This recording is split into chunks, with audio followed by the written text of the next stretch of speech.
Para los primeros planes de tus hijos y los que vendrán, está la experiencia de manejar su dinero con la cuenta para chavos Linkard BBVA. Presenta.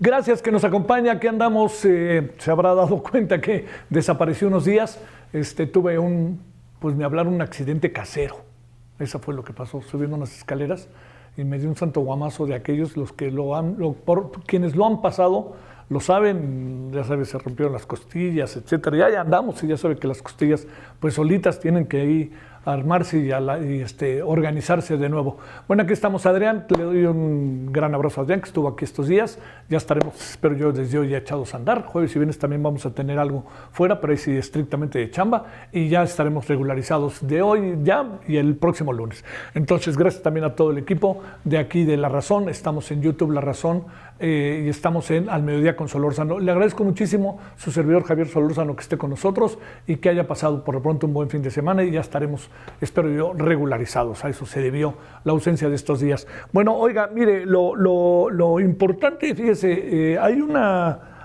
serie de circunstancias que se están dando ahorita que están en curso, ¿no? Como hemos venido diciendo, o sea, no se definen, esa es la verdad, no se definen. ¿Por qué? Porque están en este proceso, en el curso, van en transición. Hoy vamos a tener cosas muy interesantes, muy interesantes, y empezamos un poquito tarde porque algo tiene que ver precisamente con que empecemos tarde.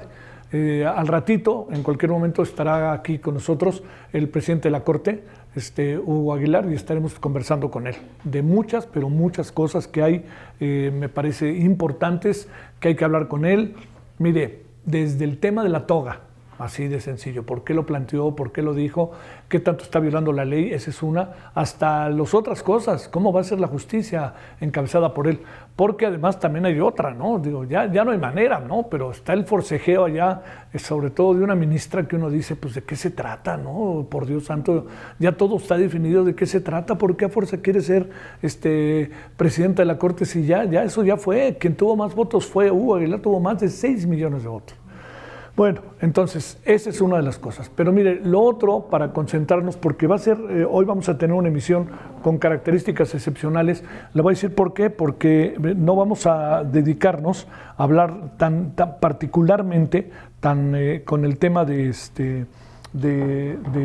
algunos de los temas, por ejemplo, de migración le vamos a entrar, pero me refiero, no nos vamos a poder alargar mucho para llevar a cabo esta entrevista a la que le hago referencia. Bueno, pero por lo pronto, mire, algo que a mí me llamó la atención, el sábado en la noche se presumía que el partido entre México y el poderoso equipo de República Dominicana tendría una asistencia del 20 o 30%. Al final acabó casi en el lleno. Y la gran pregunta que todos nos hacíamos, a ver, ¿dónde quedó el temor? ¿Dónde quedó el miedo de los migrantes? Yo le diría que algo que no podemos perder de vista es que lo que tiene que ver con los migrantes en términos de su relación con el fútbol es muy difícil de explicar, no es tan sencillo, no es como peras y manzanas y listo. Le voy a decir por qué, porque entre otras cosas hay un gran problema respecto a lo que sucede con el fútbol, ¿no? Al final yo le diría, a ver, ¿por qué a sabiendas de que existía un riesgo alto, considerable, de que pudieran ser sujetos de redadas los migrantes, las y los migrantes fueron al estadio?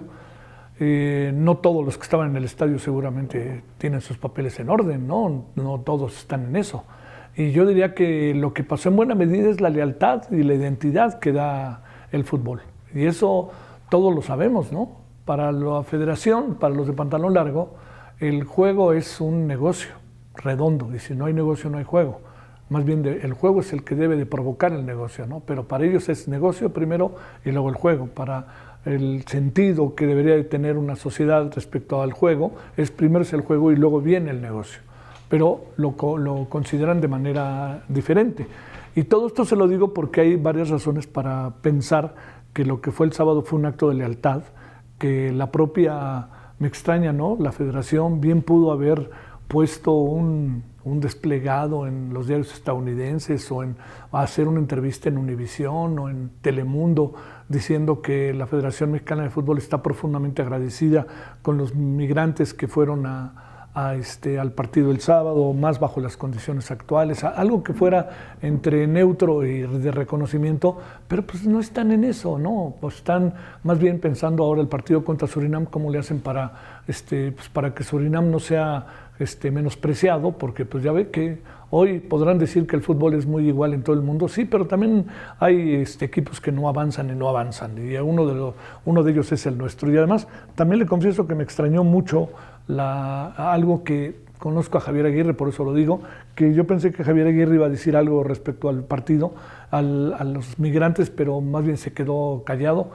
No sé por qué lo hizo, no es un tipo, por más que digan, y ahora resulta que hasta los chairos le saquen fotos con Felipe Calderón, pues sí, sacó fotos con Felipe Calderón y querían que fuera el entrenador. Hay una entrevista que me han contado que no es cierto lo que dice el personaje, que Javier Aguirre es entrenador de la selección, pues casi porque lo llevó Carlos Hermosillo con Felipe Calderón. Vaya usted a saber, ya son muchas cosas ahí que se juntan, pero lo único que sí le digo es que no había necesidad de que Javier Aguirre se metiera en estos asuntos. Pudo haber igual lanzado una narrativa en donde dijera, estamos con ellos, sabemos que es un momento difícil, no me corresponde a mí juzgar. ¿Por qué? Pues porque es una decisión que toma un gobierno de manera autónoma, pero al mismo tiempo nos está afectando. Confía en que el gobierno mexicano va a cualquier cosa de este tipo, ¿no? Pero no dice nada y queda mal y entonces lo atacan ahora. Entonces todo eso da un laberinto, ¿no? Otorga un laberinto a las cosas que en este momento se vuelven particularmente delicadas, pero muy delicadas y muy difíciles. Entonces, ahí veremos qué pasa. Ahora viene el poderoso equipo de Surinam y ahí veremos qué es lo que sucede. Digamos, uno dice, bueno, México tendría que ganar, porque ya nos dimos cuenta que además Costa Rica sufrió contra Surinam ayer y me ganó con un penalti al minuto 97, 98, o sea que no va a estar fácil las cosas pasan Costa Rica y México y luego ahí se ven los otros, ¿no? No, yo creo que ya no va a ser así, ¿no? Vamos a ver cómo le va a Costa Rica con República Dominicana y sobre todo vamos a ver cómo le va a México con el poderoso equipo de Surinam. Yo recuerdo hace muchos años cuando no estaba el Azteca, en estos procesos previos de las eliminatorias para los mundiales, creo que fue en el de 66, jugaron México contra Surinam en el Estadio de Ciudad Universitaria y el partido quedó 8-0 a favor de México, pero estoy hablando del 65. Y también esto le dice que, pues bueno, buena parte de los jugadores de Surinam, luego nos enteramos, eran taxistas, y como el portero del Auckland City de Nueva Zelanda, que jugó ayer contra el Bayern Múnich. No sé si ha leído su historia, es fascinante. Es un cuate que gana $150 al mes, que trabaja en una empresa maquiladora, en una empresa así. No, creo que trabaja ¿en dónde? En un almacén. En un almacén, creo de estos de Home Depot, una cosa así, ¿no? Una cosa de estos.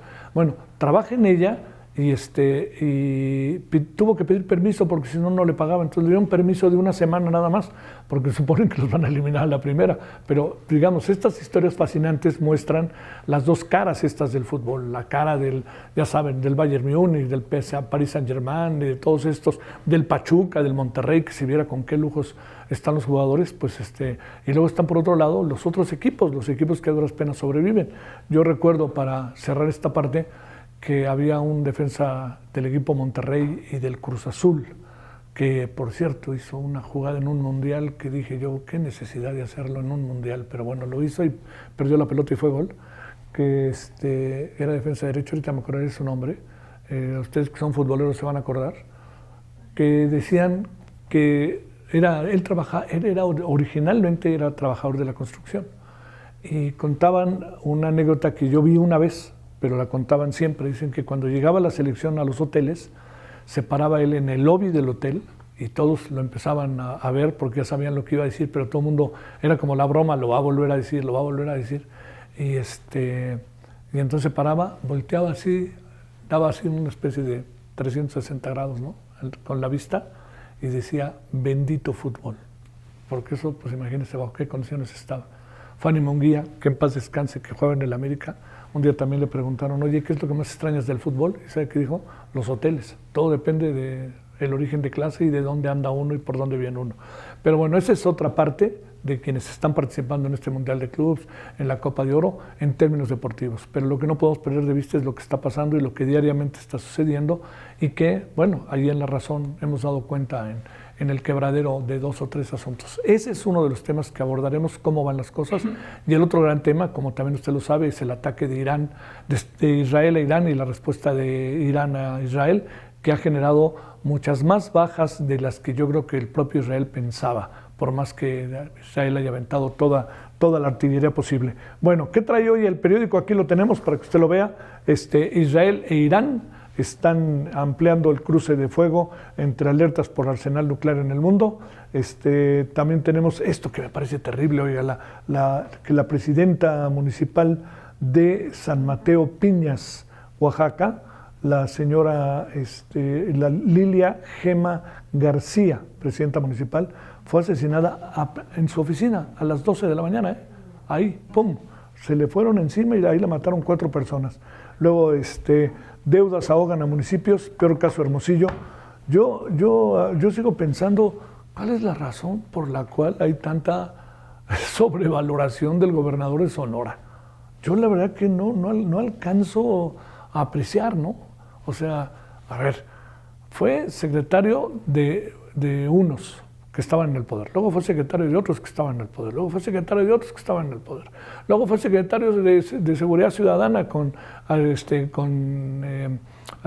Manuel López Obrador. Y siendo secretario de Seguridad Ciudadana vino lo de Ovidio, el culiacanazo, ¿no? O sea, mal diseñado. Y luego, no más faltaba, lo hicieron gobernador de Sonora. Y ahora, como gobernador de Sonora, trae unos líos allá adentro e incluso se presume que puede estar en la famosa lista de los que les pueden revocar la visa. Entonces, en eso andamos, ¿eh?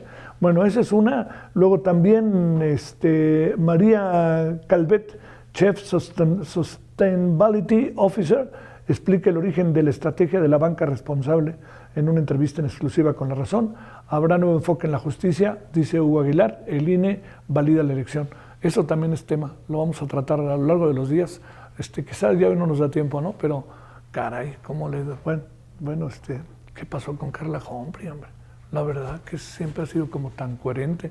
Y Dana Rabel cada vez mejor en sus participaciones, ¿eh? Hablo de quienes están hoy ahí en medio de ello, ¿no? Bueno, esto es lo que tenemos. Ahí estaba viendo qué más traíamos. Básicamente, ¿no? Lo que trae hoy el periódico.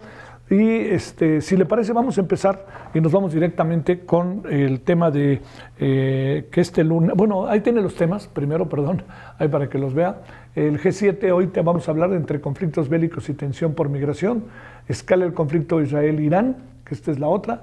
Y Hugo Aguilar, el presidente electo de la Suprema Corte de Justicia de la Nación. Eso es lo que tenemos. Vamos a irnos rápido. En cualquier momento seguramente llegará Hugo para poder conversar con él. Y le cuento. Este lunes arranca la reunión del G7. Es por muchos motivos importante. Eso es en Canadá.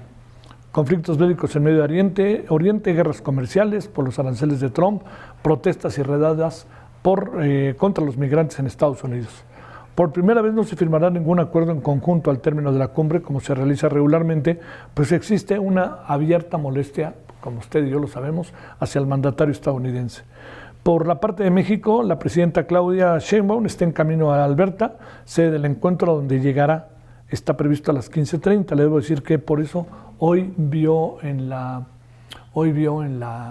mañanera a Rosa Isela Rodríguez, mañana va a ver a Rosa Isela Rodríguez también en la mañanera, y que sea el miércoles porque el vuelo es de regreso en la noche, entonces a lo mejor no le da tiempo de llegar, o ya llega barriéndose y ya no llega, ¿no? Entonces a lo mejor yo creo que el jueves sería el día en que muy probablemente regrese la presidenta a la mañanera. Sheinbaum se reúne hoy con el Consejo Empresarial de Canadá.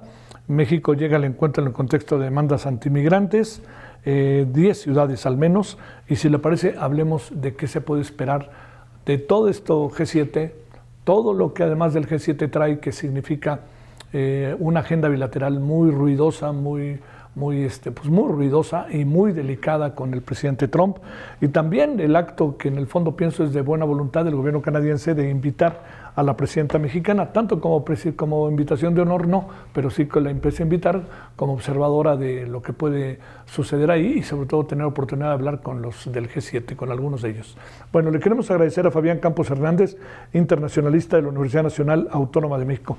Gracias, Fabián, por tu participación. Muy buenas tardes, ¿cómo te ha ido? Hola, muy buenas tardes, muchas gracias. Es un placer compartir contigo y tu auditorio. El gusto nuestro.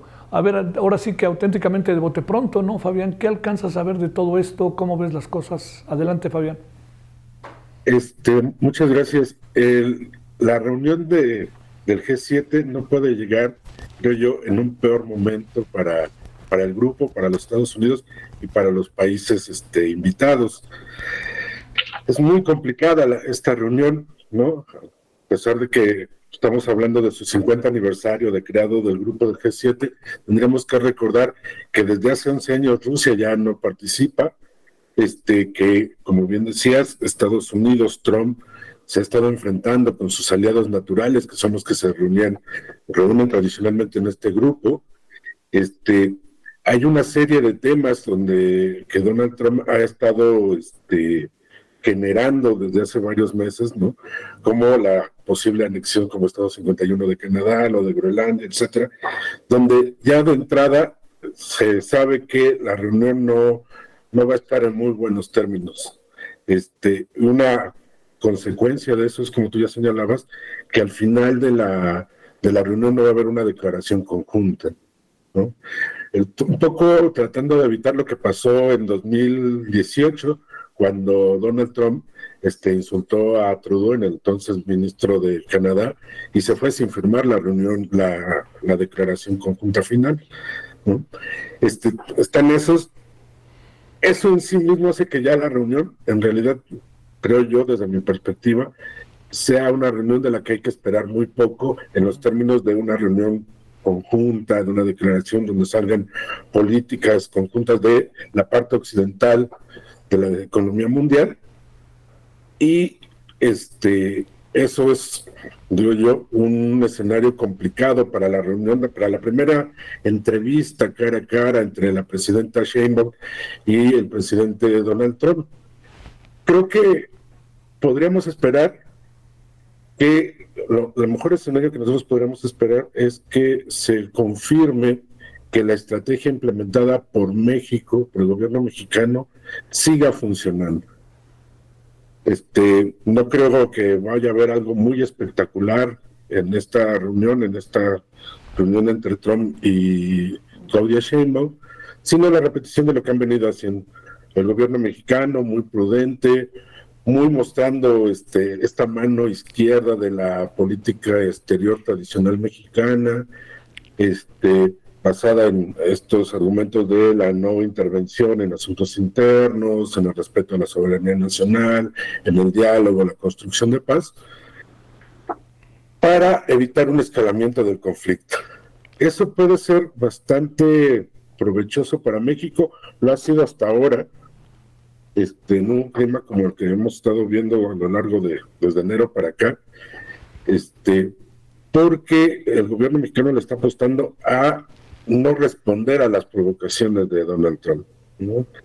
Y aceptar, como por ejemplo en el caso problemático de las recientes protestas y las detenciones de migrantes, sobre todo mexicanos en aquel país, que es un asunto de política interna, donde México el gobierno mexicano no tiene por qué intervenir, sino que, dice la mano izquierda de la política exterior mexicana, sí solicitar, sí pedir de manera diplomática que se respeten la legislación, ¿no? Que no sean estas detenciones ilegales sin orden de aprehensión, y hacerlo a través de los consulados, de la embajada, y no más, ¿no?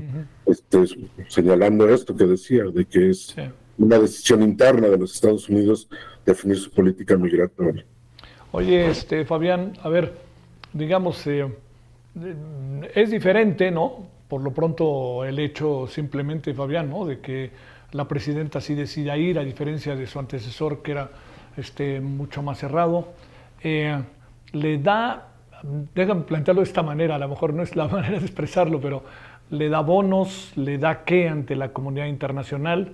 Esa es una, y la otra también, va a ser muy difícil que a lo largo de los encuentros que sostenga de manera bilateral no aparezca el tema migrante y cómo están pasando las cosas hoy en Estados Unidos, pues que traen en buena medida, ¿no? Mi impresión es, Fabián, de que el mundo entero está atento a esto. No diría que es su primer asunto, pero no hay periódico hoy, no hay portal hoy, no hay televisión hoy, no, Fabián, de que esté este asunto ahí con los mexicanos manifestándose con todo y el fútbol. Ya ves que pensaron que iba a ir poca gente al estadio y a la mera hora casi se llenó, ¿no? Casi se llenó. Sí, a ver, sí es un cambio, digamos un cambio de modos con respecto al expresidente Andrés Manuel López Obrador. Sin embargo, creo yo, desde mi perspectiva, no es un cambio de fondo. Uh-huh. En efecto, Claudia Sheinbaum ha estado teniendo una actividad internacional más activa, mucho más activa que el expresidente, pero el fondo sigue siendo muy semejante, ¿no? Yo creo que ambas presidencias reconocen que al tener a Donald Trump enfrente, hay cosas que simplemente no van a pasar, son irrenunciables para la presidencia de los Estados Unidos, ¿no? Y que las tienen que aceptar y tienen que buscar la manera como reducir el impacto negativo que esas políticas tienen directamente para con nosotros, los mexicanos. Oye, ahí mismo te diría, ¿qué podría haber solidaridad o alguna cosa así de Francia, de Alemania, alguna cosa así que supones? Porque además una solidaridad o una manifestación pública al respecto, pues es también un golpe a Trump, indirecto, ¿no? Y oye, nadie quiere hablar de Trump. En México, ¿te has dado cuenta, no, Fabián? Nadie dice no vayan a quitar la visa ni de broma. Bueno, hasta Javier Aguirre, que es muy echado para adelante, se quedó callado. Sí, o sea, realmente es una reunión interesante por eso, porque nadie quiere hablar del elefante en el cuarto, ¿no? Sí, claro. Igual que nadie quiere hablar del otro elefante ausente, que es de China. Sí. ¿No? Por eso yo digo que como reunión, como este mecanismo multilateral, donde se esperan que salgan diálogos, resoluciones conjuntas, realmente vamos a esperar muy poco. Yo creo que no va a haber una reacción por parte de otros países en favor de México, porque además por lo menos no los incitaría a Claudia Sheinbaum, porque eso, creo yo, para la diplomacia mexicana sería provocar a Donald Trump, ¿no? Por ejemplo, una de las cosas que yo veo favorable de que se reúnan en el G7 en Canadá es que no va a ser en la Casa Blanca. Claro.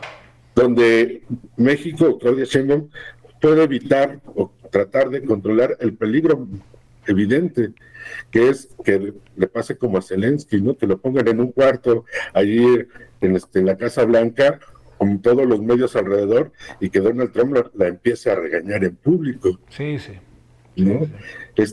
Esa parte, o sea, yo creo que la diplomacia mexicana no va a alentar que otros países acudan en solidaridad con el gobierno mexicano, con los mexicanos, porque creo que sería una provocación a Trump, y los otros países están mucho más preocupados también por tratar de sacar los problemas bilaterales, ¿no? Por ejemplo, ahí en el caso de Canadá, tenemos que recordar que es un nuevo ministro que llegó al poder diciendo que se iba a enfrentar frontalmente a la política de Donald Trump. Por eso llega, digamos, en contrasentido al discurso que había manejado Trudeau, ¿no? Entonces no creo que Canadá quiera meterse en más problemas de los que ya tiene. Sí, no. Oye, a ver, por último te planteo, Fabián, sí está creciendo, ¿no? La movilización, la manifestación migrante en Estados Unidos, ¿no? O sea, las cifras, los números de las ciudades donde se manifestaron, oye, habrán sido 200, habrán sido 3,000, habrán sido 5,000, lo que quieras, pero es un número alto, ¿eh? Sí, es interesante ver cómo están saliendo los migrantes bueno, los ciudadanos ya latinoamericanos en su conjunto, porque no solamente son mexicanos, aunque es una buena parte, a protestar, ¿no? O sea, ellos están saliendo, en buena medida, ya tienen sus papeles, no tienen un problema de esto. A mí, ¿sabes qué me parece muy interesante? Ajá. La presencia cada vez más para llegar al lugar común del gringo, ¿no? Del blanco, del sajón. Sí, claro. ¿No? Que es este alejamiento del votante tradicional de Donald Trump, ¿no? De aquellos que decían, oye, vi apenas un video donde un exfuncionario de migración de Estados Unidos decía, bueno, es que nosotros que votamos por Trump para que sacaran a los delincuentes, no para que sacaran a los trabajadores. Claro. Ese discurso que se va generando, esta protesta de latinoamericanos o de hispanos legales, para utilizar el término que se usa allá, es muy interesante porque salen al frente cuando el Partido Demócrata no está poniéndose frente a las políticas de Donald Trump. O sea, yo veo una ausencia muy notable de líderes de opinión del Partido Demócrata haciéndole frente, ¿no? Salvo algunos casos, o sea, no hay una posición donde... A mí me parece que esta tradición estadounidense, donde el partido que no gobierna, que no tiene la presidencia, sirve de contrapeso y de moderador de las políticas del adversario, ahorita no está funcionando. Entonces, es por eso que estas protestas adquieren notoriedad, ¿no? Igual que estos gringos empiezan a decir, no, nosotros no queríamos esto. Empiezan a ver las afectaciones de una política migratoria que no no irnos, que es natural y obvio, por las violaciones a los derechos humanos, sino por el impacto económico que tienen sus propios bolsillos. Es el argumento que les va a servir a ellos, ¿no? Que les funciona a ellos. Sí. Oye, esto para cerrar, esto que tomó decisión Trump ayer o antier, no recuerdo bien ya con las fechas, pero que dijo que no iba a haber persecución para quienes trabajaban en hoteles, restaurantes, etcétera. Es un poco, aparece el síndrome de taco, como dicen, ahora sí que como digo una cosa, digo otra cosa, Fabián. Sí, o sea, a ver, es que al final de cuentas, a ver, yo creo, he visto algunas notas en el sentido de, al final, más allá de todo el impacto real que han tenido en las familias de mexicanos y mexicanas que están allá, de manera legal y manera ilegal, en realidad es mucho de discurso mediático, ¿no? O sea, no hay tantas deportaciones, o sea, es imposible que Donald Trump cumpla su promesa de deportar a 1 millón, y en realidad ocurre coincidentemente cuando estaban negociando el tratado con China sobre las tierras raras. Uh-huh. De repente pareciera más bien una cortina de humo para tapar los fracasos recurrentes de la administración Trump, ¿no? Hacia adentro y hacia afuera. Ocurre cuando estaba peleándose con Elon Musk, etcétera. Esa es una. Y la otra es esto, ¿no? De repente pareciera que le llega al presidente, después de hacer una baladronada, un poco de cordura, ¿no? Y se da cuenta de que sus decisiones son desastrosas por todos lados, ¿no? Esta idea de que no va a perseguir a la gente que den servicios en hoteles era esperable, porque también tenemos enfrente la Copa Mundial, ¿no? Ahorita la Copa de Oro. Copa de Oro, el club, Mundial de Clubs. ¿No? Después tendremos el Mundial. Y eventos de esa magnitud se sostienen sobre la economía de servicios, donde los migrantes legales e ilegales son, pues, la columna vertebral. Sí, de todo ello. Fabián, pueden dar un balazo en el pie de manera tan descarada. Oye, no sé, pues te lo pregunto ahí nomás, la verdad, créeme, a sabiendas de que está difícil la respuesta, ¿no? Pero, ¿pronosticas qué viene o no? ¿Qué perspectiva viene para cerrar la conversación, Fabián?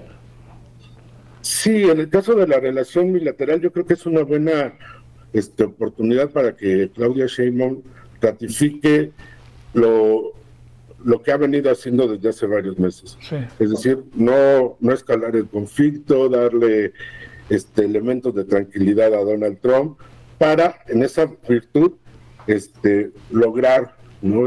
Algunas concesiones graciosas por parte de él, que es, creo yo, lo mismo que va a tratar de presentar el día de hoy ante el Consejo Empresarial Canadiense.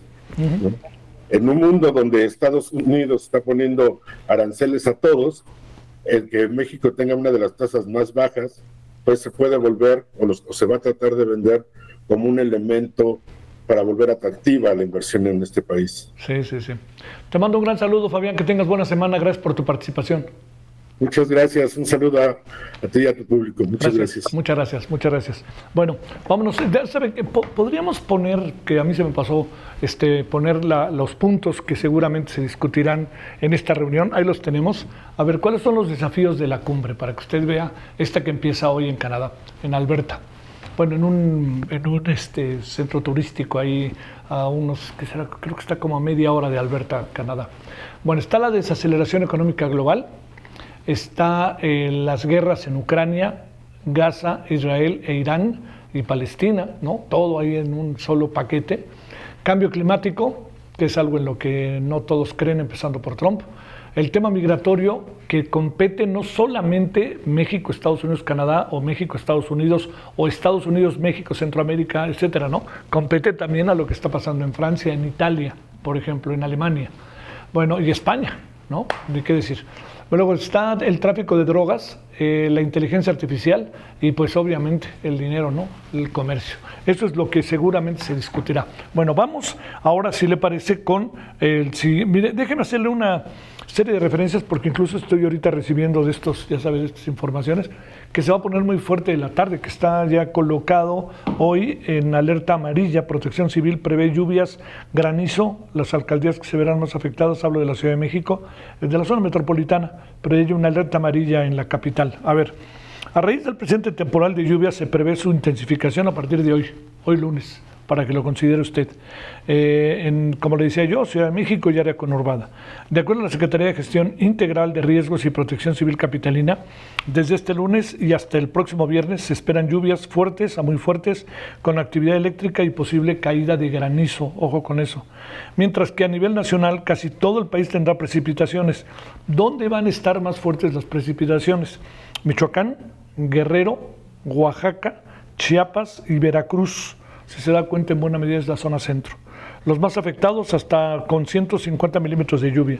Sumado a ello, la zona de bajo presión incrementó a 80% sus probabilidades para generar un ciclón tropical en el pronóstico a 48 horas. Se localizan a 530 kilómetros sur-sureste de la desembocadura del río Suchiate y se desplaza hacia el oeste-noreste. Se prevé que esta zona evolucione a ciclón tropical en el transcurso de esta semana, pero mientras llueve que llueve. Bueno, ¿vamos al servicio meteorológico o no? ¿O ya no seguimos? No seguimos, vale. Bueno, vamos a entrar al tercer tema que tenemos este día aquí al mediodía con Solórzano. Este fin de semana continuaron los ataques con misiles y amenazas entre Israel e Irán, luego de que el pasado viernes comenzó el conflicto bélico por un tema de desarme nuclear. En una escalada, el gobierno de Benjamín Netanyahu justificó un ataque contra la sede de televisión pública iraní, argumentando que se usa con fines militares. Lo cierto es que, no sé si ha visto las escenas, la conductora está al aire y de repente, quizá, no hablo iraní, ¿no? Pero quizá lo que un camarógrafo dijo: vámonos que ahí vienen, que nos están atacando. Y se para ella, se queda en negros la pantalla y se ve que se oye ruido y se salen de la zona, pues supongo que parece una zona de seguridad. Eso dice Israel que era una cosa que se estaba utilizando con fines militares, eso dice. Los ataques israelíes han dejado al menos 224 muertos, 1.254 heridos en todo el país, la mayoría de ellos son civiles. Por su parte, por la parte iraní, el Parlamento alista un proyecto de ley para abandonar el Tratado de No Proliferación Nuclear, un pacto internacional de cooperación para frenar la propagación de tecnología nuclear. Irán también anunció haber lanzado 100 misiles la madrugada de hoy lunes, que dejaron 13 muertos y un centenar de heridos en varias ciudades israelíes. El presidente Trump aceptó una posible intervención en el conflicto, Ojo con ello, esto no lo pierdas de vista. Dijo, bueno, sí, que se acaben de pelear y ya después que se arreglen, ¿no? Pero ahí insinuó varias cosas y hay muchas cosas también de presencia china, en el caso de Irán. Bueno, a ver, hablemos, ya lo tenemos a Gabriel. Sí. Perfecto, tenemos a Gabriel Morales Sod, internacionalista desde Israel. Gabriel, hoy más que nunca, gracias y todo nuestro... Espero estés bien, la verdad, Gabriel, porque la situación desde acá se ve pero terrible y me imagino que una cosa, Gabriel, es verlo desde acá y otra es vivirlo ahí sentado atrás de tus libros, ¿no? ¿Cómo estás? Así, adelante, sí. Adelante, Gabriel. Sí, esta vez es distinto a lo que hemos vivido, o sea, para recordar a quienes nos escuchan, nos ven que hemos estado ya en 2 años, casi 2 años en guerra, desde el 7 de octubre de 2023, pero la capacidad de bombardeo de Hamas y de los Houthis en Yemen, e incluso de Hezbollah en Líbano, no tiene comparación con lo que ha sufrido Israel en los últimos 3 días. De hecho, puedo contar que personalmente yo y mi familia nos tuvimos que cambiar, que mudar a una casa temporal en donde hay un refugio para bombas, porque el daño de los misiles interbalísticos iraníes pues es tremendo. Estamos hablando ya de decenas de muertos, de cientos de heridos, de edificios enteros que se han caído. Obviamente, pues todos los blancos, o casi todos los blancos han sido blancos civiles israelíes, y una experiencia muy distinta a lo que habíamos vivido hasta este momento en cuanto a la guerra en el Medio Oriente. Miedo en la población, por supuesto, de una manera que no había habido en el último año y medio, por lo menos en el centro del país. Y hay que recordar que pues Irán es un régimen fundamentalista, ultraconservador, y es posible que este es uno de los motivos por los que pues, están directamente atacando a Tel Aviv, ¿no? El símbolo del liberalismo, de la democracia en el Medio Oriente. Casi todos los ataques se han concentrado en el área de Tel Aviv y en las ciudades aledañas, aunque de hecho pues ha habido ataques por todo el país. Entonces sí, estamos en una situación bastante seria en estos momentos. Las condiciones bajo las cuales ustedes están, ¿alcanzas tú a apreciar muchos de los ataques? Te tienes que meter a los refugios. ¿Qué es lo que pasa, digamos, con alguien como tú, como muchos otros israelíes?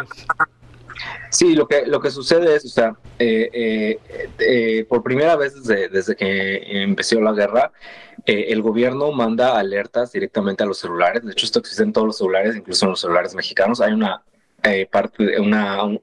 especie de alerta que se llama alerta extrema. Generalmente la recibes con un mensaje diciéndote que tienes que acercarte a un refugio. Estamos hablando de misiles interbalísticos. ¿Qué quiere decir misiles interbalísticos? Son misiles que salen de la atmósfera, o sea, salen desde Irán, salen de la atmósfera y regresan a la atmósfera alrededor de Israel o cerca de Israel y tratan de apuntar a blancos aquí. Entonces, más o menos, tenemos como entre 12, 8, 10 minutos para encontrar un refugio. Después de que llegue este mensaje, alrededor de 1 minuto y medio antes de que empiecen los bombardeos o que los bombardeos llegas al área donde te encuentras, suenan las alarmas y eso le da oportunidad a la gente de meterse a los refugios. Más o menos como 2/3 partes del país tienen cuartos seguros en sus propias casas. Quiere decir que son cuartos que están construidos con materiales especiales, con cemento especial, ventanas especiales, pero pues muchísima gente, estamos hablando de millones de personas en Israel, no tienen sus cuartos seguros. Algunos logran ir al refugio que está en sus colonias, pero lo que hemos visto es que la gente que ha muerto, los civiles que han muerto, porque en el caso de Israel, todos quienes han muerto en los últimos 3 días han sido civiles. Los civiles que han muerto fue porque pues, no tenían este tipo de refugios en sus casas. Estaban acostumbrados a irse a las escaleras, a ponerse debajo en los estacionamientos de los edificios, pero esto ya no es suficiente porque estamos hablando de misiles interbalísticos muy, muy poderosos que llegan desde Irán. Oye, ¿por qué razón ha logrado penetrar algunos de los ataques iraníes que han logrado perforar, o no sé cuál sea la palabra exacta, toda esta cúpula que impide que lleguen los ataques, en este caso concreto a todas las ciudades que ha llegado, Gabriel? Sí, pues esta es de hecho la primera vez en en la historia, creo, en la historia militar, que estamos viviendo una guerra con misiles interbalísticos, quiere decir, como dije, que salen de la atmósfera. Incluso en la guerra, me parece que en la guerra entre Rusia y Ucrania ese tipo de misiles es raro. Entonces, pues es la primera vez que se prueban los sistemas de defensas de cualquier ejército en el mundo con este tipo de ataques. Y el Iron Dome israelí ha sido, de hecho, pues aún bastante eficiente en defender. Estamos hablando de durante los primeros 3 días, y los números no se saben porque ni Israel ni Irán los públicos, pero estamos hablando de alrededor de 100 misiles balísticos por día. Y pues lo que está intentando Irán es estresar, o sea, de mandar muchos misiles a las mismas áreas para que las baterías del domo israelí sean incapaces de derribar todos. Aún así, estamos hablando, no tengo los números exactos, pero probablemente derriban alrededor de un 90% de los misiles que están llegando. O sea, quiere decir, pues es bastante alto. Sin embargo, hay algunos que caen y el daño es impresionante, porque no solamente es el misil, sino es pues lo que el impacto que el misil produce. Estamos viendo que hay colonias enteras que fueron completamente destruidas, y pues se salvó quien estaba en los refugios, y quien no, pues murió a manos del régimen iraní. Sí, claro. Oye, además, ¿qué distancia nos sorprende, Gabriel? La distancia que hay entre Irán e Israel son casi 1.500 kilómetros, y qué sofisticación de la industria del armamento, ¿no? Sí, hay que recordar que ambos países se han estado preparando por este momento pues por casi 20 años. Sorprende, a mí me sorprende lo mal preparado que estaba Irán. Irán sabía que Israel probablemente lo atacaría en estos días. Irán está a punto de conseguir un arma nuclear, algo que Israel pues siempre ha hecho, pues explícitamente ha dicho, y yo creo que en este caso con bastante razón, que es algo que Israel no puede permitirse. Irán sabía que Israel podía atacar en cualquier momento, pero lo que vimos en los primeros 2 días pues fue el asesinato del más alto comando militar del país, y la explosión de varios sitios nucleares, todo el liderazgo de las fuerzas aéreas, en fin, una decena de operaciones con unidades israelíes del Mossad que se encontraban dentro del territorio israelí. Entonces lo que vimos en los primeros, sobre todo el primer día, fue un Irán muy muy débil, que a pesar de que el elemento sorpresa pues no existía, fue completamente sorprendido. Pensaron ellos que iban a continuar las negociaciones con Estados Unidos y fueron enteramente sorprendidos. Pero por supuesto que lo que empezó con una campaña muy muy muy eficaz de las fuerzas de seguridad israelíes, pues estamos hablando de un país gigantesco con muchísimo poder, y con un gobierno que ha dedicado pues la mayor parte de sus recursos, muchos de ellos del petróleo, a construir armamentos y misiles interbalísticos y defensas y demás. Y pues obviamente como Israel esperaba, pues las consecuencias han sido muy muy duras. Yo creo que la población israelí hasta cierto punto pues está sorprendida del daño terrible que ha causado Irán, y creo que el ambiente pues empezó como un ambiente, para algunas personas, no para mí en lo personal, pero para algunas personas un ambiente eufórico de victoria, y pues está tornando un ambiente de miedo y de mucha incertidumbre, porque no sabemos qué es lo que va a pasar y cuánto tiempo va a durar esta guerra. Oye, una última, Gabriel, para concluir. Te pregunto, digamos, ¿cuál es el ánimo de la población israelí? O sea, cuando te lo pregunto ¿te acuerdas que nos hiciste el favor en las veces que has conversado con nosotros de hablarnos de esta ambigüedad de la población israelí con Netanyahu? ¿Se unen en torno a Netanyahu o qué es lo que hay, Gabriel?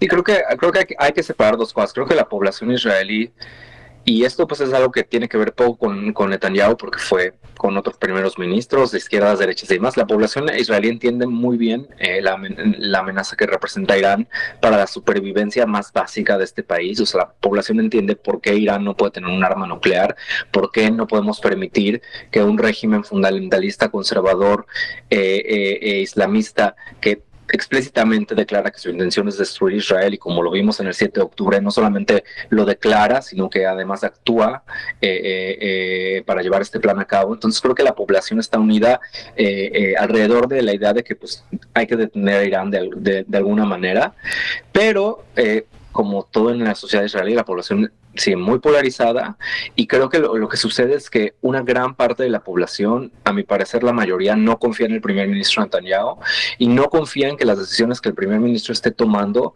son solamente para garantizar la seguridad del Estado y no para garantizar su propia seguridad política. Entonces, estamos viendo, o sea, la euforia, como dije, pasó y obviamente han empezado muchas críticas en la sociedad israelí porque la pregunta es, ok, hubo un buen inicio de esta campaña, pero el objetivo al final es terminar el programa nuclear.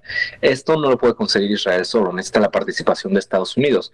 Hasta el momento Estados Unidos no ha querido participar y la única opción que queda bajo la tabla es que fuercen al régimen iraní a llegar a un acuerdo nuclear. Esto sería un buen resultado para Israel, que la campaña militar haya puesto presión para llegar a un acuerdo militar. Sin embargo, si no llegamos a este acuerdo, lo que vamos a tener pues es un primer ministro que puso en riesgo la seguridad y la vida de cientos de personas en este país que probablemente van a morir en esta guerra por absolutamente nada. Entonces creo que el simple hecho de que de que tengamos esta pregunta, esta duda sobre si el primer ministro está poniendo el interés de la nación primero o su interés personal primero, pues habla de lo difícil que es la situación política hoy en día en Israel, Javier. Híjole, sí. Bueno, Gabriel, te mando un gran saludo y pues digo, está más que te lo digas. Si alguien sabe qué hacer en este momento eres tú, pero que todo ande bien contigo y con los tuyos. Muchas gracias, Javier. Hasta luego. Bueno, como usted lo sabe, ya hace 2 domingos, tuvimos elecciones para el Poder Judicial. Perdone que lo diga en primera persona, yo siempre dije que a mí no me parecía el proceso, pero siempre dije, ya que está el proceso hay que echarse para adelante. No podemos dejarlo y tenemos que buscar la manera. Pero de las cosas que a mí me parece que resultaron sorpresivas gratamente es que parecía que el asunto de la Corte estaba determinado de antemano, ¿no? O sea, sabíamos más o menos quiénes podrían, por lo menos 5 o 6 sabíamos que podrían ganar y sobre todo entre ellos estaba Hugo Aguilar. Fue muy interesante porque lo que pasó con Hugo, recordará usted, fue que, pues bueno, todo el mundo a lo mejor hasta decía, bueno, sí, pues un indígena que regresa después de Benito Juárez. Y yo creo que se fue perdiendo un poco la idea de quién es Hugo, ¿no? Entonces yo me pregunto por qué los ciudadanos votamos por Hugo. ¿Qué fue lo que pasó? Mayoritariamente, más de 6 millones de votos. Yo sigo pensando que es bajísimo el proceso de participación, pero 6 millones de votos, cuando había 3 ministras, particularmente una que estaba en campaña como si fuera ser gobernadora o algo parecido, y que de repente se vio vencida y todavía hizo forcejeos para tratar de ser presidenta de la Corte cuando era muy clara la ley, pues eso enturbió un poco las cosas. Hoy los hechos están consumados. Y hoy tenemos en verdad la fortuna de conversar con Hugo Aguilar, quien es el presidente de la Corte, pero antes de conversar con él, ¿qué le parece si vemos esto que preparamos aquí en La Razón para que inmediatamente conversemos con él, a quien le agradecemos tiempo, porque se ha de imaginar que ahorita si algo necesita el presidente de la Corte es tiempo para poder organizarse. Bueno, vamos a ver esto y ya está con nosotros Hugo Aguilar. Gracias. Hugo Aguilar Ortiz. Nacido en 1973 en el corazón del territorio mixteco de Oaxaca, es licenciado en Derecho por la Universidad Autónoma Benito Juárez de Oaxaca, con estudios de maestría en Derecho Constitucional. Entre algunos cargos que ha desempeñado, destaca la coordinación de derechos indígenas en el Instituto Nacional de los Pueblos Indígenas. Ha representado legalmente a las comunidades en conflictos agrarios. Fue encargado de despacho de la Dirección Ejecutiva de Sistemas Normativos Indígenas del Instituto Estatal y Participación Ciudadana de Oaxaca y consultor de la Oficina en México de Alto Comisionado de las Naciones Unidas para los Derechos Humanos. Bueno, entonces aquí estamos, querido Hugo. Antes que nada, felicidades. Gracias. Te lo debo decir por muchos motivos, ¿no? Uno, porque ni tú mismo te lo esperabas en el proceso previo, ¿no? Pero era, desde que hemos estado conversando, era evidente que traías muy claro tu proyecto, que sabías muy bien lo que querías y hacia dónde ibas, y creo que esto es el reflejo, el resultado de todo ello, y además como que la gente te vio como uno de ellos, si no hubiera votado por ti. Totalmente. ¿Cómo han sido estos días? ¿Complicados, difíciles, emocionantes? ¿Cómo han sido? Pues todo junto, todo al mismo tiempo. La verdad es que efectivamente durante la campaña pues había la expectativa de que pudiera aprender esta idea de que un indígena llegara a la corte. Empezamos lentos, digamos, pero nos fijamos el objetivo de recorrer territorio indígena, territorios olvidados. El primer mes hicimos todo este trabajo y ya podría decirte que en los últimos días, las últimas 2 semanas, pude constatar que la candidatura ya no era mía. Los pueblos se apropiaron de la candidatura. Un montón de gente, muchísimos amigos, hice un montón de redes de WhatsApp y en todas las redes informaban pues que estaban trabajando para la candidatura, haciendo spots en lenguas indígenas, explicando las propuestas que teníamos, la importancia que tenía la candidatura indígena, y creció. Yo al último ya lo que hacía era mínimo en función de lo que estaba haciendo la gente. Sí. Fuimos también a zonas no indígenas con sindicatos, incluso me recibió el sindicato de petroleros. Sí. Hablamos de la justicia, de la nueva visión de la justicia, bien aceptada la propuesta. Recorrimos territorio, entonces pues somos producto de la gente. Yo creo que esta situación que se dio ahora, que las interpretaciones que hay, pues es porque no terminan de analizar lo que ocurre abajo, ¿no? La opinión está arriba, pero abajo hay gente moviéndose y esa es la fuerza con la que nosotros llegamos. Y bueno, pues ahora estamos ya instalados. Yo de todas maneras estaba esperando que viniera la constancia de mayoría. Hay que resaltar una cosa bonita. Sí. Yo la verdad estoy muy contento por esta situación. Ayer me entregaron 2 constancias, una en español y otra en mixteco. No es mi variante, pero es muy significativa. No es el hecho. Sí, y haberlo leído ahí en mixteco, hoy me platicaba con algunos paisanos, yo no le entendí nada, pues sí, porque hay 85 variantes del mixteco, y este es el mixteco de Guerrero, de la montaña de Guerrero. Sí se entiende uno algunas palabras, pero no todo, pero fue hermoso, y luego la entrega fue en Rarámuri, entonces yo también respondí en mixteco. Yo creo que es un acontecimiento en una instancia del Estado cuya misión es democrática, y lo dije ahí también, hace no mucho tiempo, ser indígena, estar presente un indígena en una institución de esta naturaleza, fue motivo de burla, de la forma de hablar, lo que se pedía, y hoy fue un acto que dignifica la identidad, la existencia de los pueblos indígenas, y esa era la misión fundamental de mi candidatura, y vamos a seguir haciendo actos de esta naturaleza para dignificar a los pueblos indígenas. Y debo decirte también que durante la campaña el pueblo afro se sumó al 100% en todos los lugares. Entonces viene ahorita la etapa de la transición, de conocer la dimensión de lo que está adentro. Hay un acuerdo de la Corte que dejó de turnar asuntos normales desde el mes de abril, 15 de abril, están turnando asuntos urgentes. Entonces vamos a encontrar un buen número de expedientes, tendremos que tomar acuerdos para encontrar la manera de hacer una justicia pronta, expedita. No vamos a vulnerar la Constitución. Hoy nos da 6 meses para resolver asuntos de relevancia. Vamos a encontrar los mecanismos para resolver, y a la par iremos construyendo los cambios que requiere la Suprema Corte de Justicia de la Nación, cambios de forma, cambios de fondo, que nos acerque la justicia a los más necesitados. Yo creo, y esto lo puedo decir, he platicado con varios que estuvimos en campañas, ese es el gran plus de la campaña. Hay ahorita un buen número de personas que ganaron, que van a ser jueces, que van a ser magistrados, los que vamos a ser ministros. Todos tuvimos contacto con la realidad. La mayoría de nosotros en cada acto de campaña, pues recibíamos a gente que decía, mire, mi expediente lleva 5 años, lleva 10 años, aquí hay una injusticia que ustedes tienen que mirar.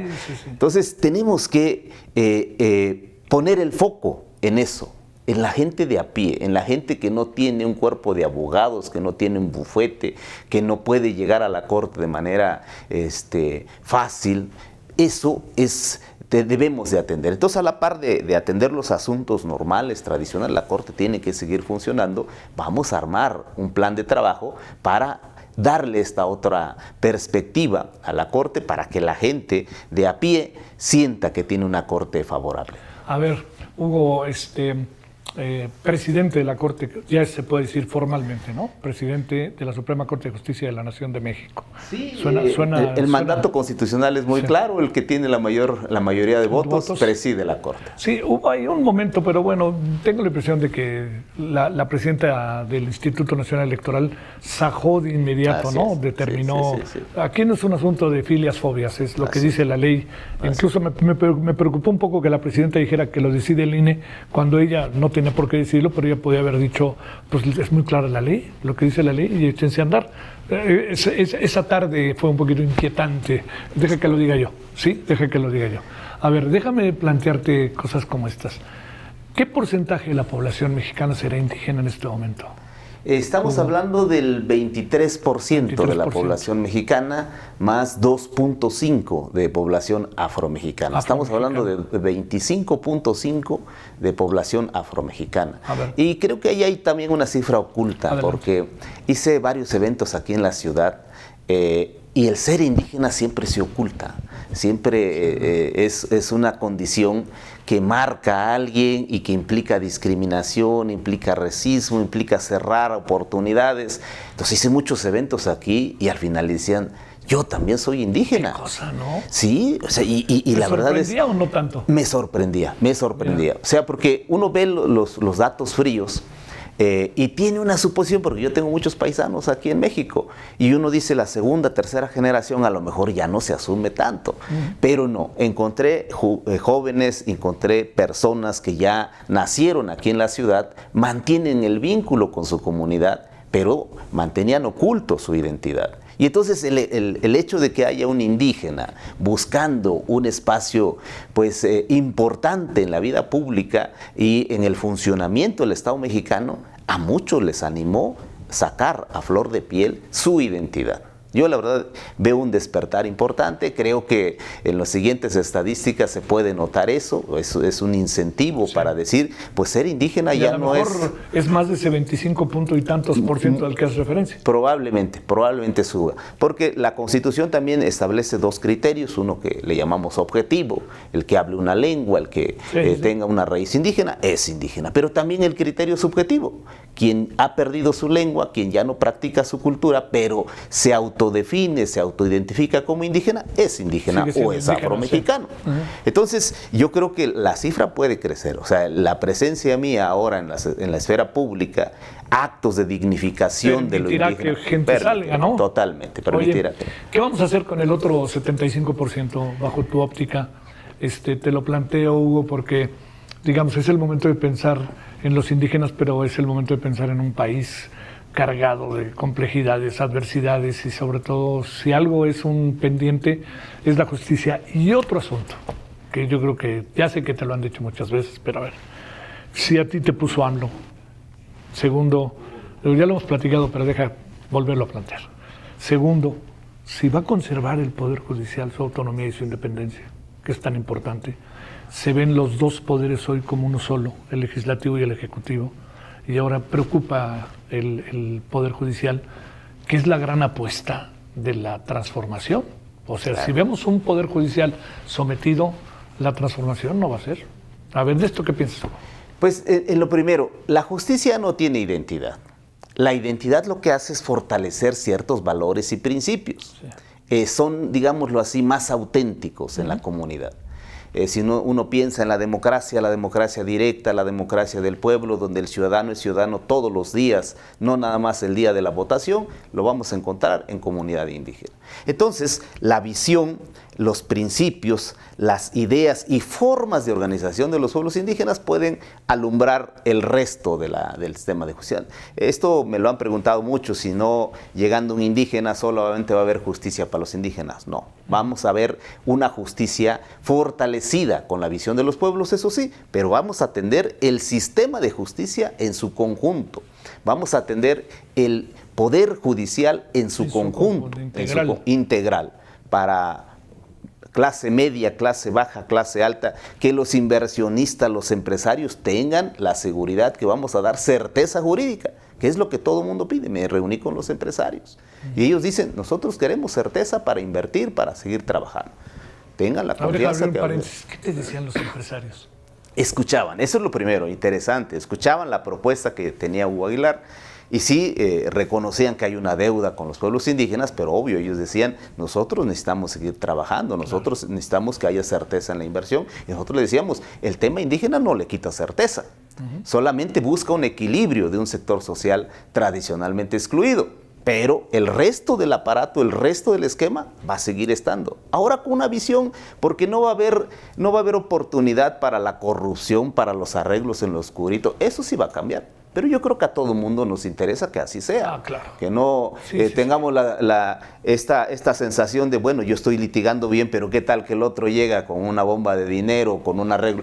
Pues entonces ya lo que hice se puede ir a la basura. No, tengan la certeza que eso no va a tener lugar en esta Suprema Corte. Vamos a ser muy enfáticos en que se castigue, en que el Tribunal de Disciplina realice su labor y vamos a hacer lo correcto.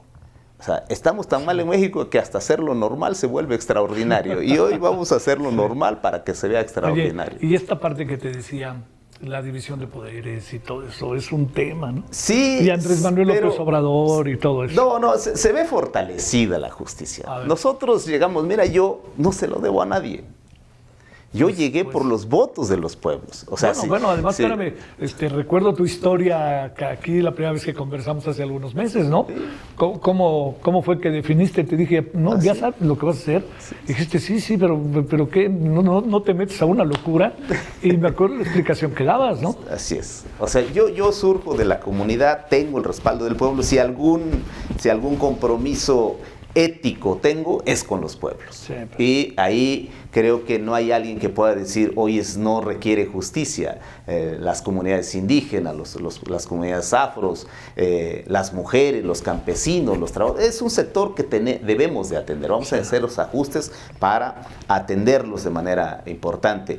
Pero yo no me identifico que haya llegado con una fuerza política o con arreglos en lo oscurito. Yo quiero decirte que durante la campaña solamente recibí 2 propuestas a ver si daba yo una opinión adelantada de lo que pudiera ocurrir más adelante. El tema del maltrato animal, los galleros se acercaron, ¿no? Le digo, no, esta Suprema Corte y yo estoy combatiendo esas prácticas. Yo lo que ofrezco es diálogo.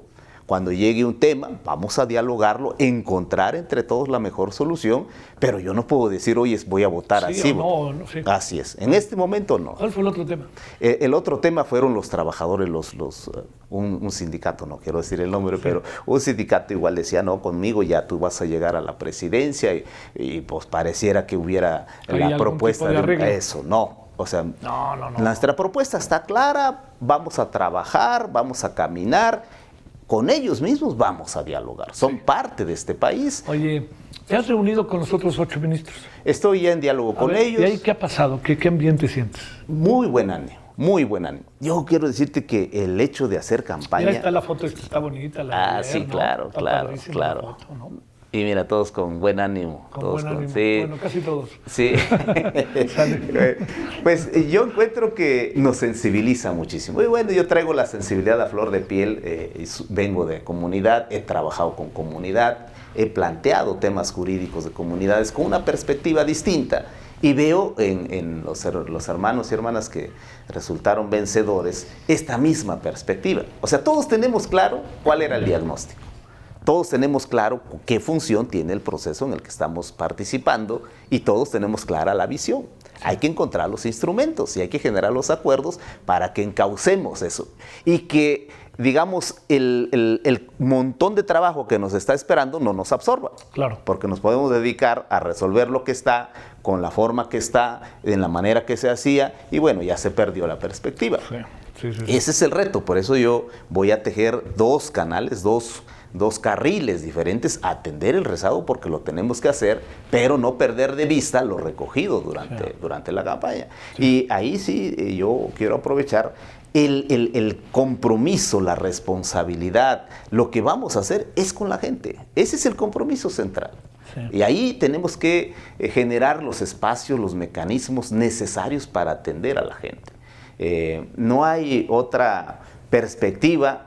Hasta ahorita nadie me ha llamado para decir, oye, pues ya llegaste por mí, vas a hacer esto, vas a hacer aquello. Estamos libres. Yo ayer planteé que se fortalece la independencia judicial y la división de poderes. Y eso no implica, porque eso también advierto yo, que la independencia casi se interpreta como soberanía y como cerrazón al diálogo, ¿no? O sea, desde la independencia, desde nuestra función de Estado, vamos a tener diálogo con los otros poderes. O sea, ser independiente no significa aislarse del mundo. Nosotros tenemos una empresa común que se llama México y tenemos que trabajar todos en función de esta apuesta común. Ya están las bases constitucionales y llegaron a la Constitución con el mayor consenso. Y esto va a ser nuestra orientación. No vamos a variar. No hay la idea, por ejemplo, de cambiar la estructura de la Suprema Corte. Cuando te digo esto, te digo lo siguiente.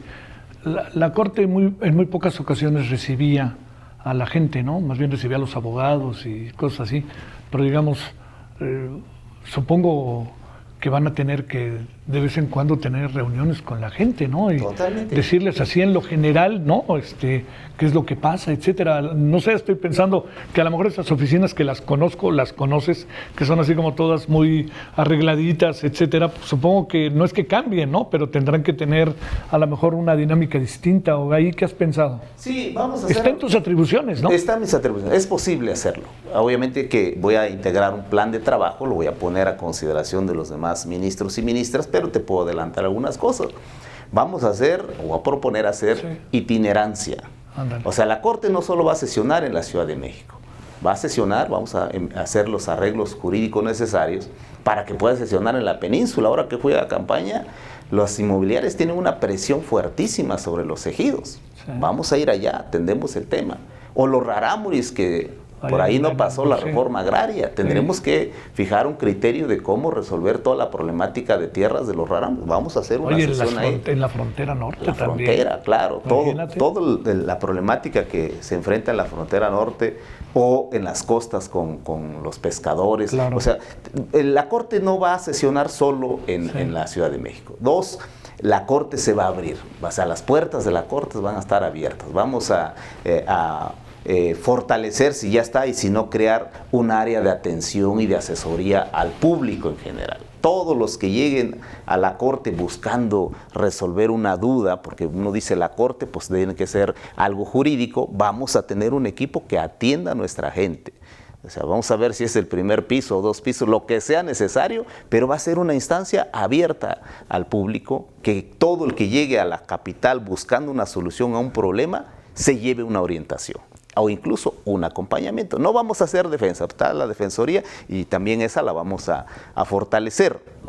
La Defensoría Pública, con traductores, con abogados que conozcan la lengua y cultura de los pueblos, que se vea que hay una atención personalizada, humana, hacia la gente que más lo necesita. Oye, esta parte que tiene que ver con que la Corte, Hugo, habría perdido poder con esta de 11 a 9 y con esta reestructuración, ya independientemente de que estén los 5 mujeres, 4 hombres al frente de ella, ¿perdió poder la Corte o más bien hoy se distribuyen las funciones de la Corte de otra manera?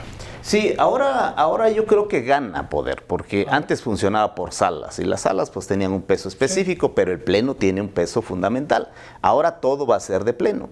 Y viene el diseño de cómo va a funcionar el Pleno, porque también el Pleno tiene una fuerza importante, pero si todos los asuntos se llevan al Pleno, puede ser un cuello de botella. O sea, puede ser que estemos resolviendo muy pocos asuntos por mes. O sea, claro, va a ser una cuestión difícil, pero creo yo que ahí vamos a encontrar el mecanismo para seleccionar los casos emblemáticos, los que requieran un debate, una orientación, los que fijen un rumbo claro al país, a los programas, a todos los temas que aqueja al pueblo de México, y que sea del consenso del Pleno, de los que estamos en el Pleno. Vamos a encontrar el mecanismo, ya estábamos pensando cómo funcionar, somos un órgano colegiado, hay varias formas de pensar, va a estar difícil tener uniformidad de criterios, pero ahí es un asunto de método. Yo creo que gana en poder la Corte al resolver todo en Pleno. ¿qué vas a hacer con o qué van a hacer? Más bien la pregunta es la Corte como ente, ¿qué van a hacer con el canal judicial que hasta ahora de cualquier manera ha venido funcionando? Los vimos más allá de que antes estaban como entre cuatro paredes, ahora ya los vimos abiertamente y creo que ha cumplido cuestiones interesantes el canal judicial. Sí, yo creo que vamos a ampliar más su visión de abajo. O sea, un reto que veo es que lo jurídico tiene que volverse lenguaje llano, que la gente lo conozca. Pregunta obligada en todos los foros: ¿qué hace un ministro? Sí, claro. ¿Qué hace un juez? ¿Qué hace un magistrado? Pues tenemos que poner al ministro, al juez y al magistrado a explicar todos los días no solo qué hace, sino de lo que acaba de resolver, qué implicación tiene, qué significación tiene. Vamos a hacer un canal judicial que dialogue con la gente. Yo pienso que pueden venir autoridades indígenas a decir: oye, nosotros juzgamos de esta manera, nosotros pensamos de esta manera. A nivel de reflexión, de educación de todos, de entendimiento de unos con otros, esto va a jugar un papel crucial. La escuela judicial también, vamos a volverla una escuela de pluralismo jurídico, una escuela de la diversidad, que sean puentes que nos ayuden a conocernos y a integrar mejor el funcionamiento tanto del Poder Judicial como en su contacto con la sociedad. A ver, ya sé que sabes que te lo voy a preguntar, el tema de la toga, ¿no? Tan llevado y traído. A ver, déjame plantearte, más allá de visiones conservadoras, neoliberales, yo diría, hay una especie de historia respecto al uso de la toga. Una historia que tiene que ver no solo con México, sino con el mundo entero. A ver, ¿qué pensaste con el tema de la toga? Que a mí me parecía una cosa muy interesante usar una toga propia del diseño de las comunidades, o la comunidad como la tuya, ¿no? A ver, ¿ahí qué fue lo que pensaste y qué piensas de la polémica que se armó sobre ello?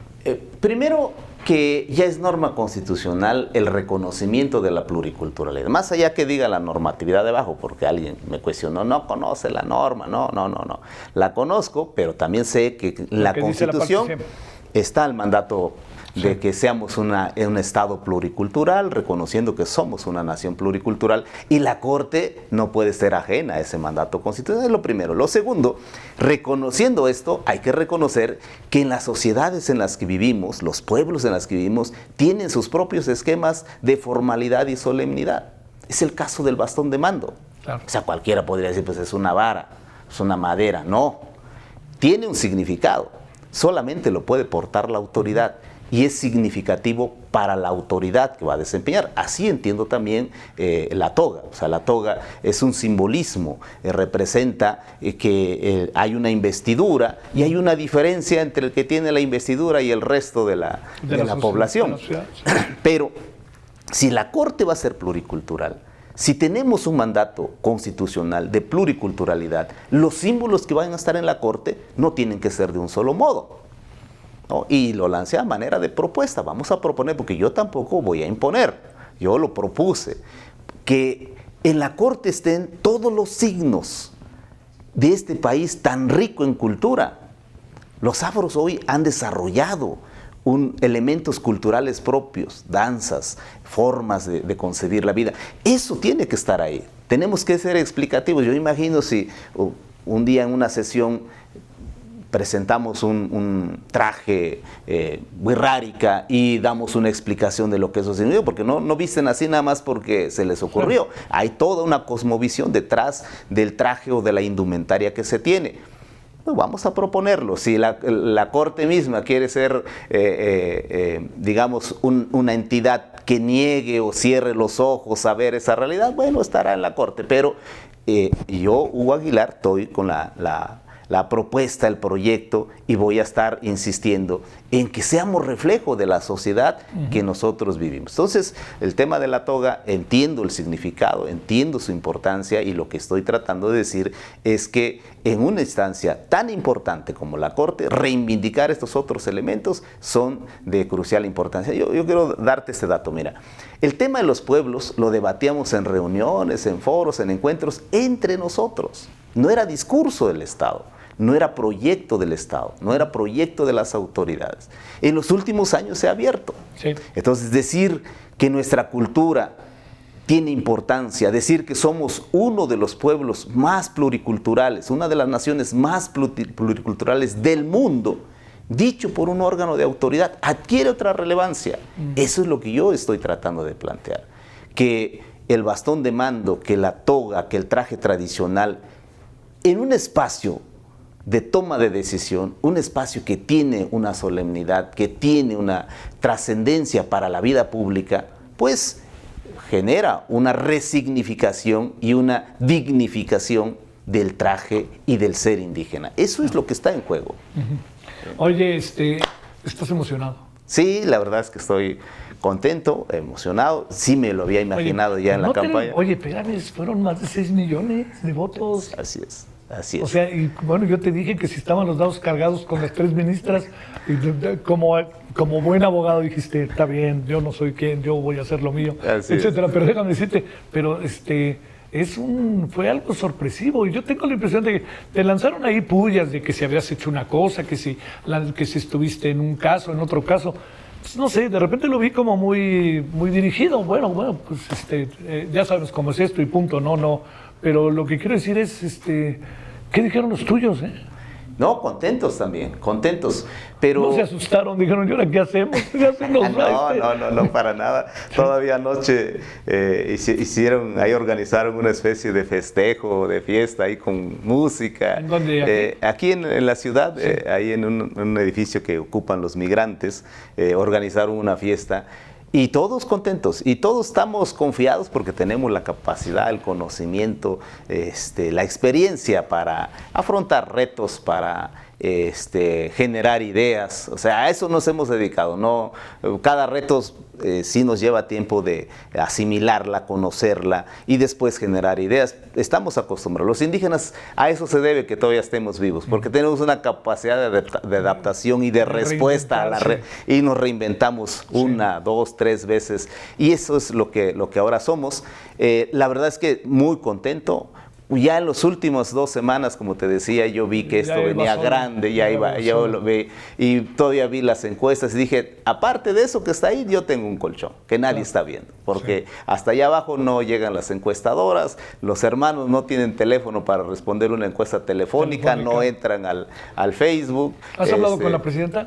No he hablado con la presidenta. Ni con nadie del legislativo. No, del legislativo tampoco, no he tenido salvo algunos amigos abogados, diputados, pero como institución no hemos entablado todavía diálogo. Presidente del Senado, presidente de la Cámara de Diputados, nada. No, todavía nada. Estamos esperando primero la constancia, vamos a ver todo el mandato constitucional para hacer la transición. Si hay necesidad de hablar con ellos, pues vamos a hablar. Estoy empeñado en que hagamos una transición tersa, una transición buena, que nos permita llegar y el minuto 1 empezar a trabajar. Oye, ¿cambió tu vida? Sí, está cambiando mi vida. Ahora resulta que te tienes que subir a una camioneta, porque si no te subes a la camioneta, la seguridad y todo eso. Esto es lo que más me está costando, asimilar que pues tengo una representación que va más allá de mi persona. Sí, claro. Y propios y extraños me lo están diciendo. Ayer las autoridades me decían, no, es que tú ya eres una parte importante del funcionamiento del país y tú ya no puedes andar así, tú no puedes estar, o sea, esta es la parte que me está costando un poco asimilar, pero bueno, mientras no me cueste asimilar el trabajo y la función, todo va a ir bien. ¿Has hablado con Adelfo? He platicado con él, sí he platicado con él. Pues mira, nosotros somos amigos desde hace 35 años, soñamos en algún momento que nuestra causa llegara a lugares importantes, quizás nunca habíamos platicado, oiga, un día vamos a ocupar la corte, nunca, pero nosotros estamos muy empeñados en reformas legales, reformas constitucionales, y ahora que se dio, pues sí, la verdad es que todos mis hermanos, los que me rodean, nos embargó emoción, digamos, indefectiblemente viene a nuestra mente todo lo que hemos recorrido en 35 años, tanto trabajo. Ayer les decía a mis hermanos, pues este es el triunfo no solo de nosotros, sino de los que vinieron picando piedra a lo largo de muchos años.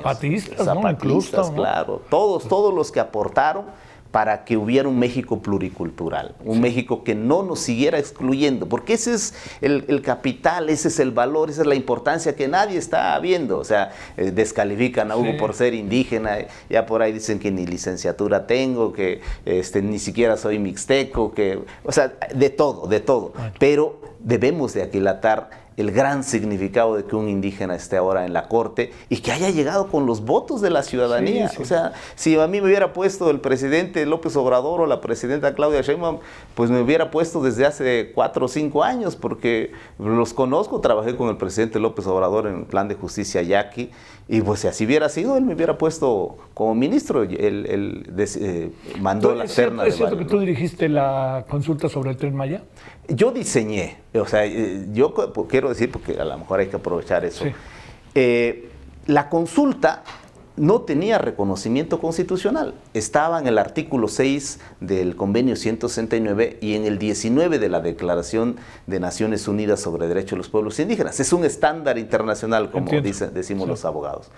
Y había que aterrizar el estándar internacional y aplicarlo en el caso mexicano. Y eso fue lo que yo diseñé. Y puedo decirte que a nivel internacional no hay una consulta de la dimensión del Tren Maya como metodología y como implementación de un estándar internacional con efectos jurídicos. Aquí estamos hablando que consultamos alrededor de 1.140 comunidades en 5 entidades federativas.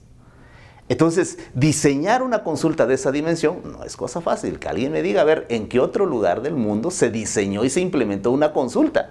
¿Que faltó información? No era yo el responsable de la información, eran otras instancias del gobierno. Yo me ocupé del diseño jurídico y metodológico para que se implementara una consulta a los pueblos y comunidades indígenas de la península. Esa es la parte que a mí me toca y sobre esa respondo. Si hay alguien que cuestione, podemos debatirla. Pero no los resultados de la encuesta. No los resultados. No que las comunidades tuvieran información o no tuvieran información. Esa no era tu ventanilla. Así es. O sea, toda esta parte le corresponde a otras instancias, porque este es un proyecto amplísimo, no es un proyecto del INPI. Yo puedo hacerme responsable del método y del resultado de la consulta para hacer la reforma constitucional indígena, porque ahí sí fue metodología y fue contenido. Pero en las otras consultas, el instituto estaba a cargo de la metodología y de la implementación del estándar internacional. Y en esa yo puedo debatir. Ahora sí que tú eres, yo soy el tu ventanilla. Esta cosa que dicen que engañé a los pueblos, que casi los obligué a aceptar. A votar, no, eso absurdo, totalmente falso. No ocurrió. Fueron asambleas públicas, asambleas abiertas, en espacios en donde todo el mundo podía llegar. Se grabaron incluso. O sea, que alguien diga, aquí está, en este momento tú estás presionando, estás coaccionando, estás engañando. Ahí están. El expediente de consulta, ahí está. El único lugar donde la asamblea estuvo dividida fue en el sur, en Xpujil. Ahí sí hubo debate. ¿Eso es donde, Yucatán? No, es en ¿Quintana Roo? En Quintana Roo, sí. en la parte sur de la península, en la parte que no estaba construida todavía las vías del tren. Porque hay que decirlo, las vías del tren ya existían. Fue una remodelación, una renovación, y la gente tiene una experiencia con el tren. Eso es lo que yo encontré. ¿Qué nos pedían en el resto de asambleas? Ponga aquí una estación. Casi todas las comunidades pedían una estación en su comunidad. Claro.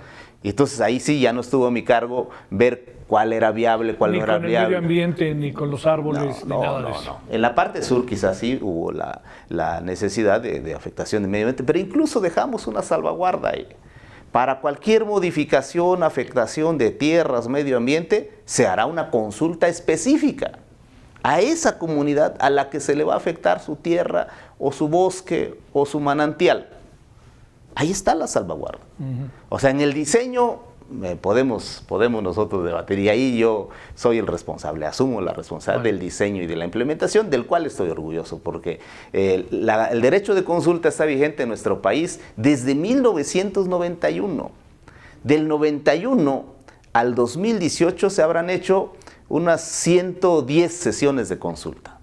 Del 2018 a la fecha ya llevamos más de 900 sesiones de consulta. O sea, ¿cómo se amplificó el derecho? Sí. Entonces, eso lo podemos revisar, no tengo ningún inconveniente, pero sí yo quiero desmentir de manera categórica que haya yo afectado, engañado o haya conminado, eso está todavía peor, que yo haya obligado a las comunidades, como si las comunidades fueran entes que no tienen raciocinio propio, ¿no? A ver, diría yo, al próximo presidente de la Suprema Corte de Justicia de la Nación Mexicana, a ver, una breve reflexión para concluir, Hugo. ¿Qué piensas de lo que está pasando con los migrantes mexicanos en Estados Unidos? Híjoles, difícil. Porque difícil. eso te llega a ti también. Totalmente, de alguna manera. Sí, son hermanos míos los que están sufriendo esta situación.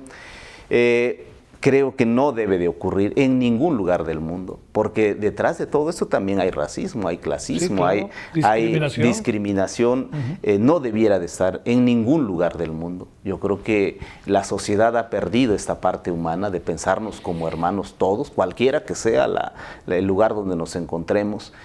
Los límites, las mojoneras, pues deben de ser una forma de organización, pero no deben tener una trascendencia en la afectación de la aspiración de vida de los seres humanos. Yo creo que esto habremos de reflexionarlo, pero es condenable desde cualquier ángulo que se vea, que quien tenga el poder, quien tenga el dinero, imponga sus condiciones, maltrate, agreda, expulse. O sea, son condiciones que no pueden darse, o los que se dan en otras latitudes, que por una forma de pensar, por una religión, se sientan con derecho de afectar o incluso de aniquilar pueblos enteros. Eso lo hemos sufrido los indígenas, en términos culturales y en términos de existencia misma. Entonces, eso es inaceptable en cualquier lugar y hay mucho por trabajar para eso.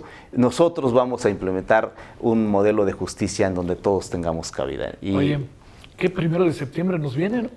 Hasta fíjate, nueva legislatura, informe de gobierno y además la toma de posesión de la... ¿Dónde van a tomar posesión ustedes? Pues vamos a rendir protesta según la Constitución en el Senado. Sí. Y una vez que hayamos rendido protesta, pues vamos a tomar posesión, a instalar la corte, así es, y a tomar las primeras decisiones. Se tiene que elegir un órgano de administración del Poder Judicial, se tiene que instalar también el Tribunal de Disciplina, que es importantísimo. Así es, para que ya esté completo el sistema. Entonces, en esto tiene participación la Corte. ¿Tú nombras al director del canal del judicial? Estoy viendo las atribuciones y creo que así es. Yo nombro al director, me toca... O directora, pues. Así es, sí. Todas estas partes de la Corte me va a tocar a mí como presidente de la Suprema Corte. Obviamente vamos a hacer la selección cuidadosa para que también nos den resultados desde el minuto 1, porque son 2 años y se va a ir como un suspiro, ¿no? Entonces, vas a ser 2 años presidente de la Corte. 2 años presidente de la Corte. Y como ministro de la Corte vas a ser ministro... Por 11 años. Por 11 años. 11 años. 11 años. Sí, los más votados, los 5 más votados van por 11 años, los 4 menos votados van por 8 años, y preside la Corte el que tenga más números de votos y después van de manera subsecuente conforme al número de votos. Querría decir que después de ti vendría... 3 periodos de mujer. Vendría la ministra Lenia, la ministra Yasmín y la ministra Loreta.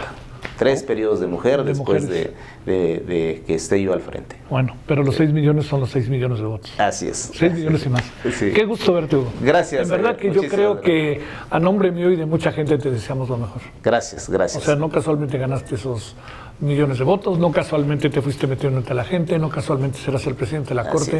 Y así, pues, ni hablar, ¿no? También pues, generas mucha expectativa. Ahora sí que la pelota está en tu cancha. Lo sé, pero vamos a cumplir con la expectativa. Tengan la plena seguridad. Ahorita se puede criticar y va a ser palabra con palabra. A partir del 1 de septiembre vamos a hablar con hechos. Muchas felicidades, Hugo. Gracias. Oiga, nos vemos mañana a las 12 horas aquí en Mediodía con Solórzano. Muchas gracias en nombre de todos y todas y todos. Pásela bien, buena semana, adiós. Detrás de su primer concierto, hay esfuerzo, preparación y la cuenta para chavos Linkard BBVA. Una cuenta para las primeras veces. Un banco para las que vendrán. ¿Avanzamos? BBVA.